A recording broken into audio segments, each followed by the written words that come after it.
What's going on, y'all? In this video, I'm going to teach you how you can turn a profit off of your Pokemon cards.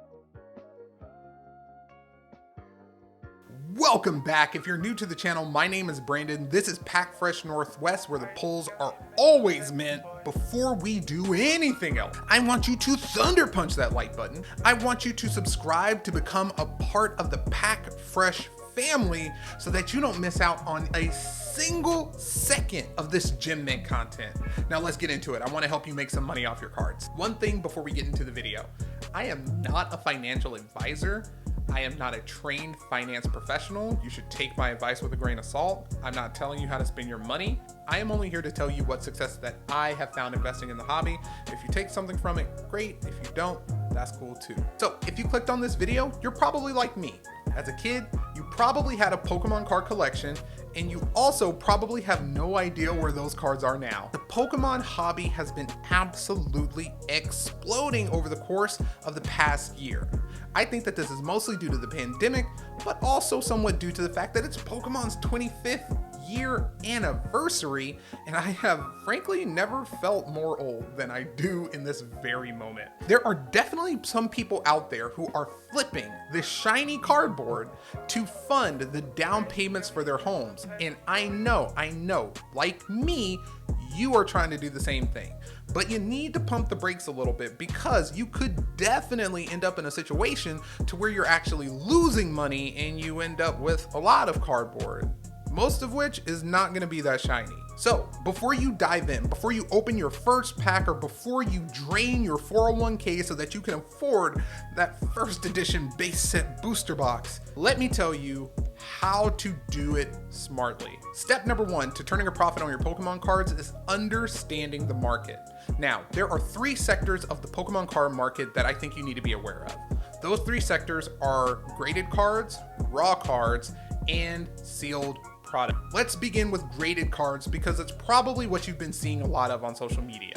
Graded cards are cards that have been sent to a company like PSA, CGC, something like that, where the company is assessing the quality of that card dependent on its condition at the time that they received it. So what they're gonna do is they're gonna look at that card. Does it have any scratches on the hollow? Are the borders even? Does it have any bends on the corners? Is there any whitening on the sides? And they're gonna take all of those things into consideration and give your card a score, usually between 1 and 10. 10 being gem mint, which is as good as the card can be. A 1 means you probably should have saved your money and not sent it in, but hey, you know, to each their own. The importance of graded cards cannot be understated. Cards that have been graded, especially if they grade highly, can multiply their value oftentimes by 10 or even higher. For example, you could probably buy a really good condition first edition base set Charizard for somewhere in the realm of $5,000 to $6,000. But if you were to get that card in a 10, we're talking about $330, $350, even $400,000, which is a ton of money for a shiny piece of cardboard, man. Let me tell you, I wish I knew where my cards were. All regret aside, graded cards are a really important part of the market that should not be overlooked. Now, the problem with graded cards is a lot of times the value is already baked in to the price that you're purchasing that card at. Sellers, when they're selling gem mint cards, PSA 10s or PSA 9s, they're looking to make as much money back from that card as possible, because you have to take these things into consideration. They've sent that card off to PSA. They're losing time. It costs money to actually obtain the card, and then it costs an additional fee on top of that to get it graded. So the price that you're paying doesn't really leave a whole lot of room of growth, unless for some reason that card pops over the next few years. Collectors, again, are going to want those highly graded cards because they want the cards in the best condition possible. So if you send your cards in and one of them comes back graded as a PSA 10, chances are you probably got a little bit of money on your hands. So make sure that you have a clear understanding of what your card is worth in a PSA 10, PSA 9, all of that good stuff. The second part of the Pokemon card market, raw cards. Now, these are cards that have not been graded, that have been pulled from packs and either put into a sleeve or not or whatever, but the point is they haven't been graded. Now, the raw card market is super tricky for a couple of reasons. First off, if you're a new collector, you need to be really careful when you're out there buying these cards, especially if you're intending to get them graded.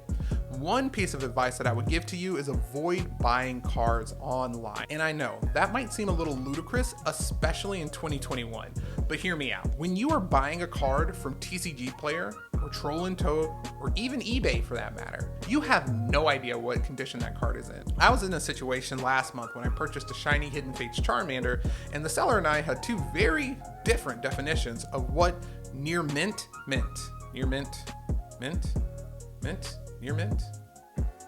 Now I'm confused. I don't buy cards online anymore. I only buy them in person because it saves me a lot of time and hassle in the event that I end up needing to return that card to the seller because it's not in the condition that I expected it to be in when it arrived. Now, the final sector of the Pokemon card market is sealed product. This personally is where I invest the majority of my money into the hobby. Sealed product is pretty self-explanatory. It's product that comes directly from the Pokemon company to a distributor and ends up on store shelves, or nowadays in the hands of a scalper or some teenager who's trying to make an extra buck off of grown men who like shiny cardboard. I'm not salty. There's a saying that goes around in the investment community that you only lose when you sell.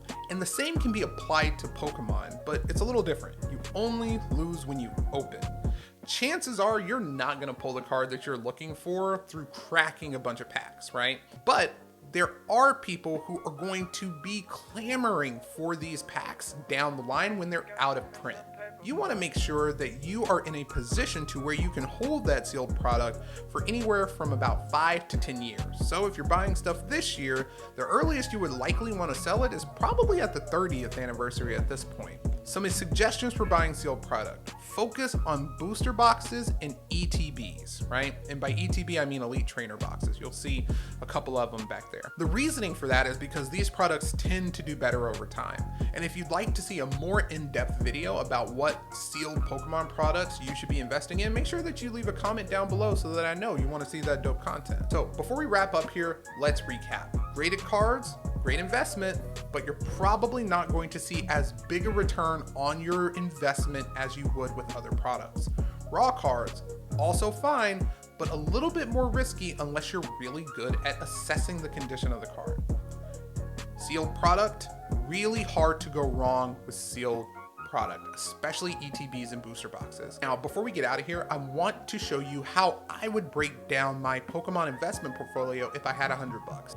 First, I'm going to take $50 out of my 100 and I'm going to invest it into sealed product. Booster boxes, ETBs, premium collection. That's going to be a really important investment because those are going to be the products that make the most money over time. The next thing that I'm going to do is I'm going to take 40 of the $50 that is left and invest that into graded cards. And you might not necessarily be able to buy the graded card that you want right away, but if you put a little bit of money aside each month, you'll be able to afford that card in no time. Last but not least, 10% of my investment portfolio is going to be dedicated to raw cards, right? And I'm not going to be buying a whole bunch of modern cards in their raw form. What I'm going to be doing is looking for those vintage cards that are still in really good condition, that are out of print, hoping that I'm going to be able to get those cards graded down the line. That's going to wrap it up for me. I hope that you like, subscribe, and comment down below. What sealed product, graded cards, raw cards are you investing in this week for Pokemon? This has been Brandon with Pack Fresh Northwest. Stay tuned for more Gem Mint content, and I will see you in the next one. Peace.